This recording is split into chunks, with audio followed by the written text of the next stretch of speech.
بسم الله والصلاة والسلام على رسول الله. أصدقائي المتابعين، أتمنى من الله أن تكونوا جميعا بخير وصحة وسلامة، وأتمنى من الله أن يتقبل منا ومنكم في هذه الأيام المباركة يا أخواني. مشكلتنا اليوم لهذه السيارة حاب أشرح عنها، بس بالأول حاب أسمعكم صوت السيارة قبل لا نبلش إحنا بالشرح.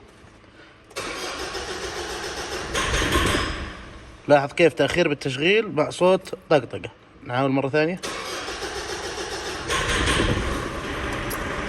نشوف المحرك.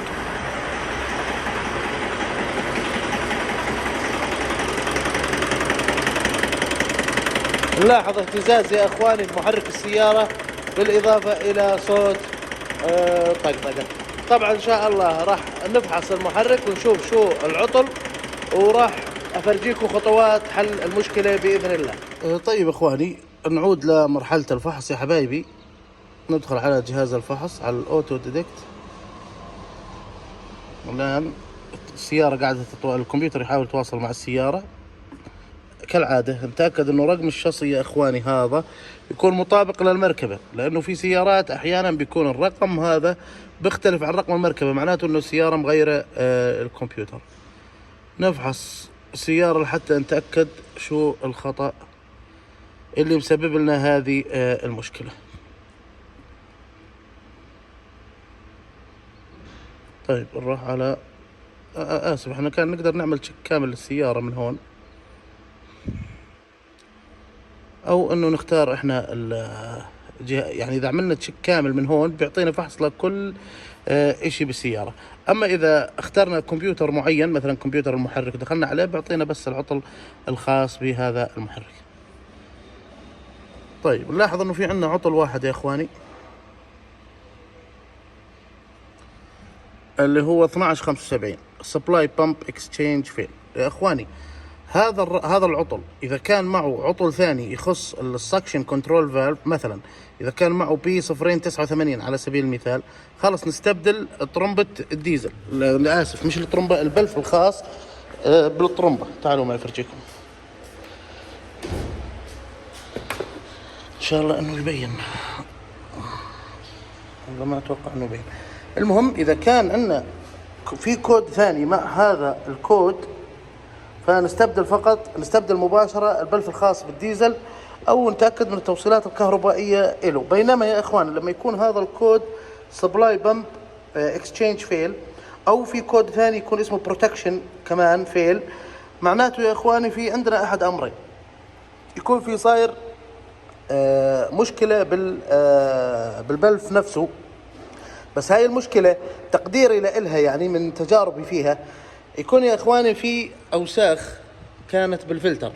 فهي الاوساخ اول نقطة تلتقي فيها بعد الفلتر والصفاية الخاصة بالطرمبة اللي هي بلف الطرمبة. فهذا الوسخ يا اخواني البلف احنا عارفين انه عبارة عن زي بستون داخل سلندر بتحرك بطريقة افقية. فلما العطل هذا يصير، لما احنا نطفي السيارة، المفروض انه هذا البلف يرجع مكانه. فاذا كان في شوية وسخ ما يرجع البلف مكانه، لما شغلنا احنا السيارة ظل ثابت هو على مكان معين، فبيعطيني مشكلة بضغط الديزل يا حبايبي. الآن طريقة الحل جدا سهلة جدا سهلة، بس احنا حابين نشوف بيانات السيارة نشغلها. طبعا السيارة يتأخر تشغيل وتعطي صوت الطقطقة اللي سمعناه قبل شوي. هاي بيانات السيارة، نشغلها نشوف بياناتها وهي شغالة. صوتها يا اخوان طبعا عالي جدا، سامعين كيف؟ زي التراكتر. فاذا نلاحظ على بيانات السيارة نشوف انه درجة الحرارة طبيعية. يهمنا دائما درجة الحرارة طبيعية، لانه درجة الحرارة يا اخواني اذا ما كانت بالوضع الطبيعي، يعني نلاحظ هون على العداد درجة الحرارة تقريبا طبيعي، وهون طبيعي. اذا كان درجة الحرارة منخفضة فحساس حرارة متعطل يعمل لي هذه نفس الاشكالية. قراءات الاي جي ار كمان مهمة، يعني بنلاحظ احنا هون قراءة الاي جي ار كويسة. بينما يا احباني نشوف زاوية ميلان للطرمبة ونشوف ضغط الديزل. بنلاحظ في شغلة هون مش طبيعية يا حبايبي. لاحظ انه ضغط الطرمبة عالي 150 ميجا باسكال. لاحظ ضغط الطرمبة 150 ميجا باسكال، بينما التارجت 50 يعني هاي ال 150 هو قاعد يحاول ينزلها لل 50 بس مش قادر. طيب زاوية ميلان الطرمبة أو تقسيمة الطرمبة مضبوطة على بالنسبة لدرجة الحرارة -8. طيب نروح على طريقة الحل يا إخواني. طريقة الحل جدا سهلة. نرجع نروح على السبيشال فانكشن، ومن السبيشال فانكشن بنروح على كلمة initialization،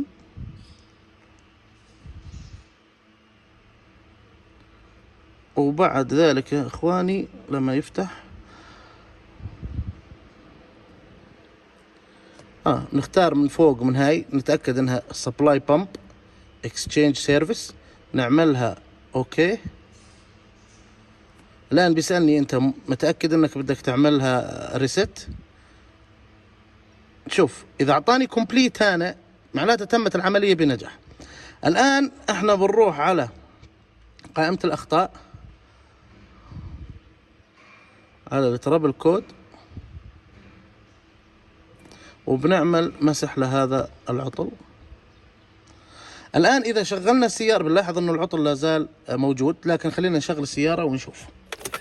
نطفي السويتش لحتى نتأكد إنه الكمبيوتر تبع السيارة طفى، ونشغل. بسم الله. نلاحظ إنه صوتها طبيعي جدا. طيب نجرب، نروح نتأكد، نرجع على اللايف داتا يا إخواني، نروح نتأكد من ضغط الطرمبة.